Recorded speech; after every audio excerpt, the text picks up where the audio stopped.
Yeah, well, like all the good levels is right, bro. What we got here? Let's see. Cover most stories, urban legends of the Motowns. I mean, not Motown, no, show me tape. So that's Mo. Yeah. Show me. I still don't understand that whole. Boy, look, we've I'm not been in, told you. boy, digging into a whole nother bag. I Oh, ain't want none. I I ain't left, want none. I Cause left you my be bag like, at yeah, the that house. ain't got nothing to do with on the screen. Yeah, I'm my bad. I got beside myself. So I guess I'll just start off with the ghost of the old street where Freddy Krueger lived. But let me hit my moke first, real quick. She gonna be edited anyway, so.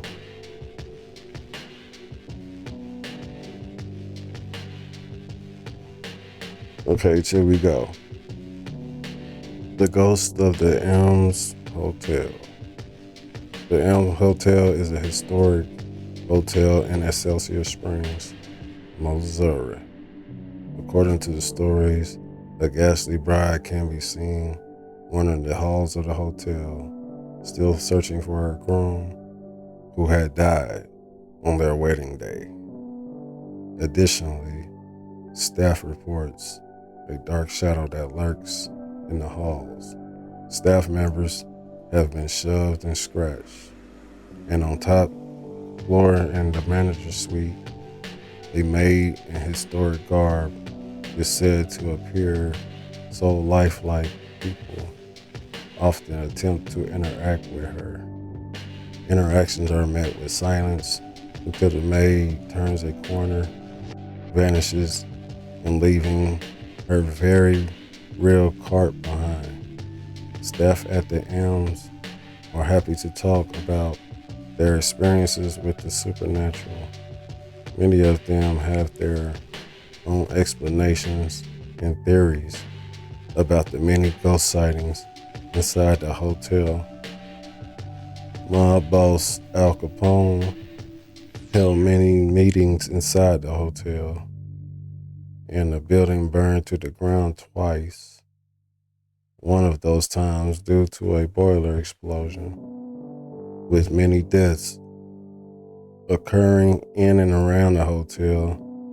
It's no wonder there are so many ghost sighting experiences. I can read ghost sightings and experiences. Whether you believe in ghosts or not, there is something powerful about looking at the old boiler faceplate and display on the manager's private floor in the ghost lounge. The foreboding ironwork is a physical testament to the horrific tragedy. That's crazy. Yeah, so it's not saying there's so many places and shit I ain't never. But you ain't gonna be able to see do everything. Even in your own damn state, so I don't see why people take so many vacations way the fuck off everywhere else. But This is an eerie and unexplained phenomenon reported throughout the state. It is described as a blood-curdling scream echoing through the night with no source. It's been reportedly heard alongside the Joplin Ghost Light, also known as the Missouri Spook Light. A lantern-like light, yellow and orange, like a burning flame, drifts over open fields in Joplin. Many have tried to explain both Missouri Ghost Light and the scream, but most explanations fall short of satisfactory. A lot of natural gas phenomena would be predictable, testable, and reproducible. And cattle and other animals likely to produce such sounds would be easily trackable. Yet the Missouri Scream and Joplin Ghost Light continue to haunt Missourians with seemingly no plausible explanation for their source or origin.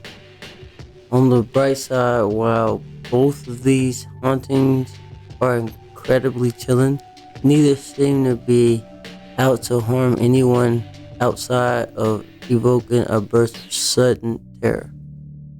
I'm scared, bro. I'm so scared. I ain't never heard about neither one Man, of that. man. No scream or drop. I mean, I shit. heard about some other place I with know where the lights. job. It's more so to say that maybe the terms that they using to describe that scenario, I may never heard nobody describe it that way. Maybe I heard something about something, and people that actually was speaking it or the narrator, Or they got a different way of how that they the narrator had a different way of expressing the same thing to say that okay, yeah, I didn't hear it talked about like that, but I heard of something that sounds similar type shit. But yeah, when the Phantom of Route 66. This legend tells of a ghastly hitchhiker said to appear on Route 66 as it runs through Missouri. The hitchhiker is said to be a young woman killed in a car accident who now haunts the road. Some even report speaking with the woman, letting her in for a ride, only to find she vanishes shortly after the car returns to the road.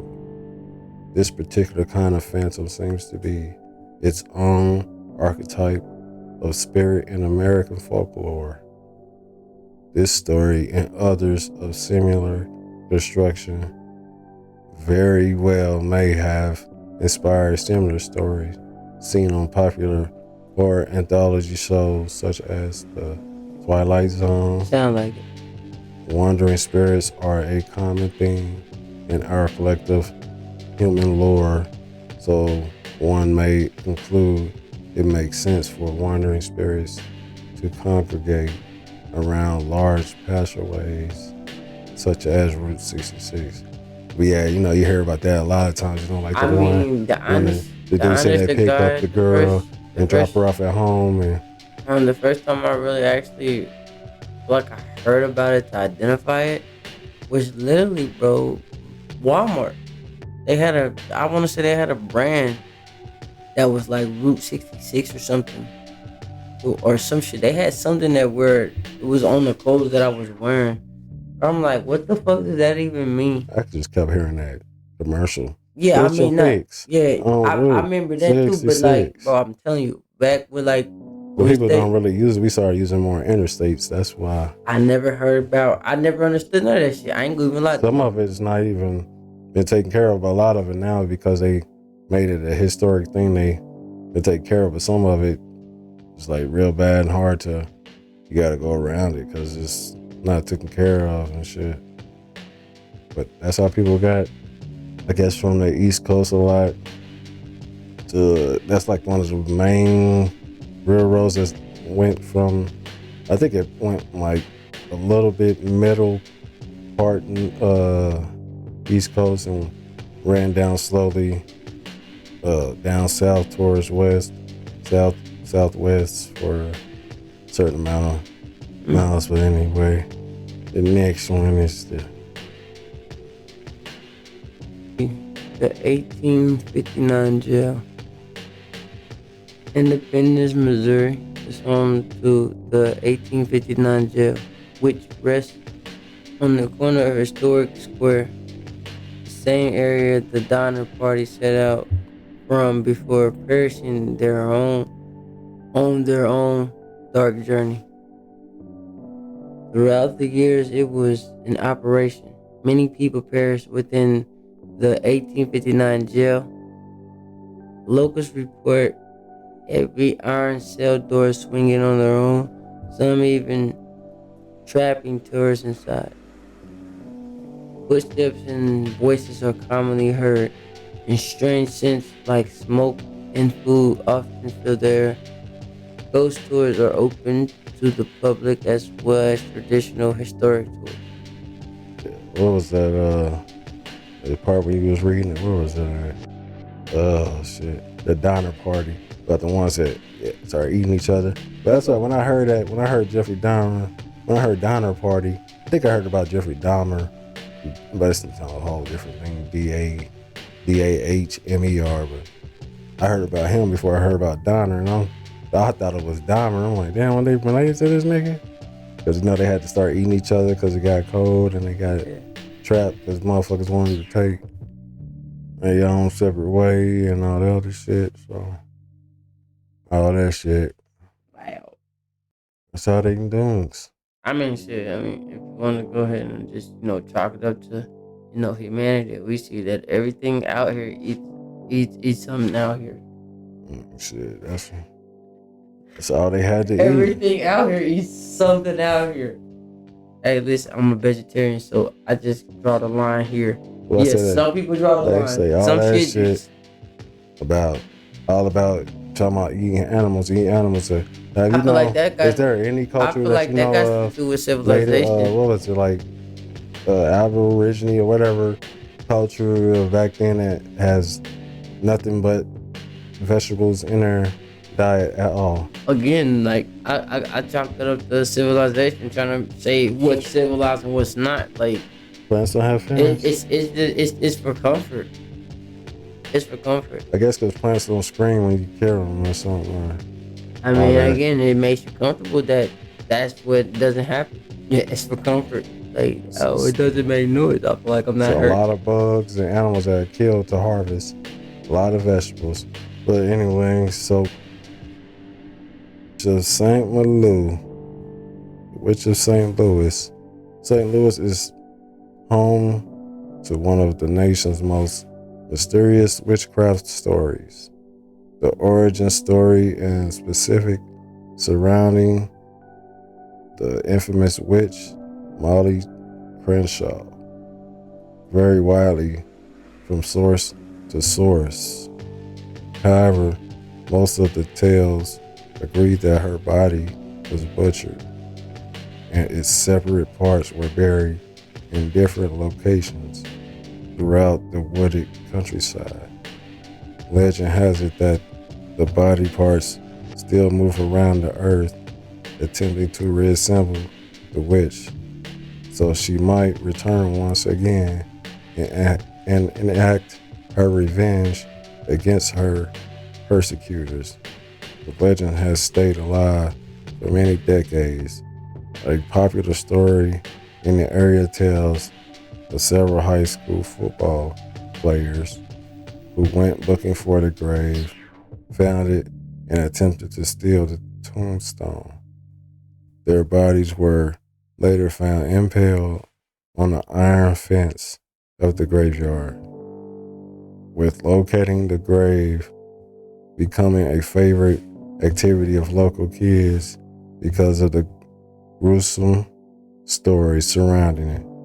The Crenshaw family supposedly removed the headstone from the private cemetery in the 1970s to prevent more misfortune.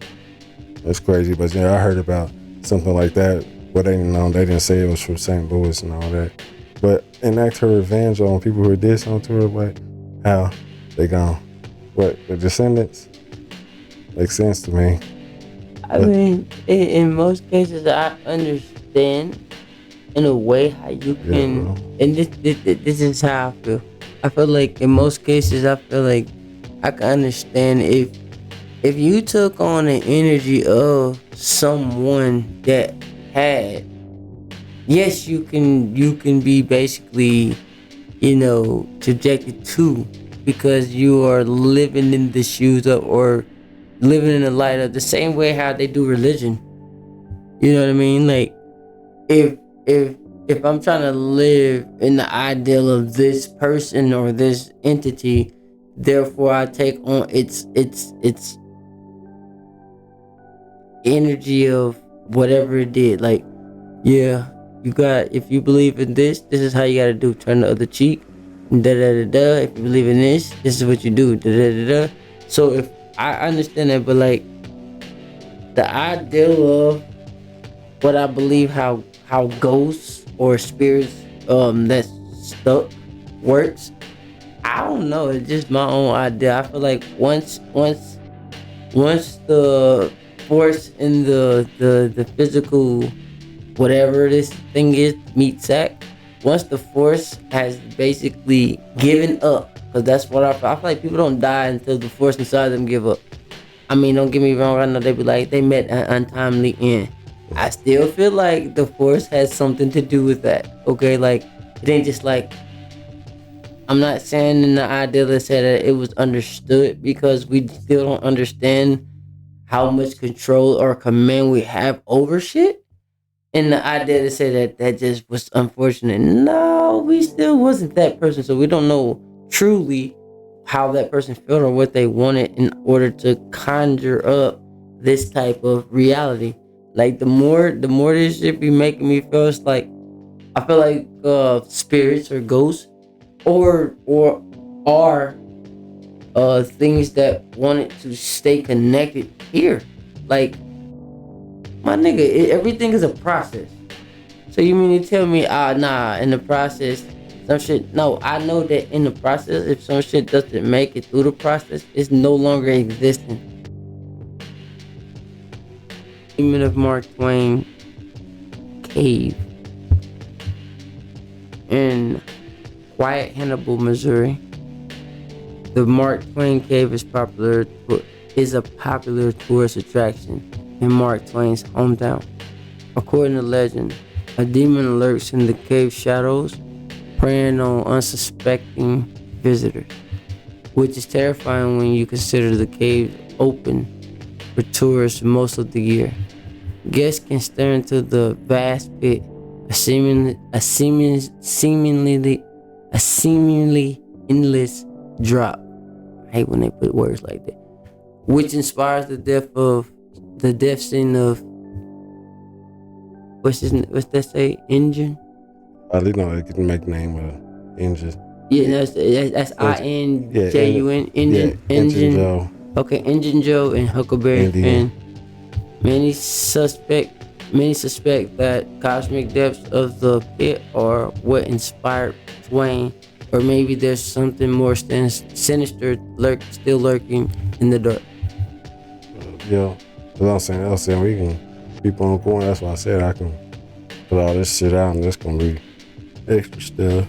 But yeah, that was just stuff for part 2 of what was it, Missouri motherfucking urban legends and destinations. We got shout out to Jasmine. Yeah, we're gonna keep on going or whatever. Just some other stuff. But all right, y'all.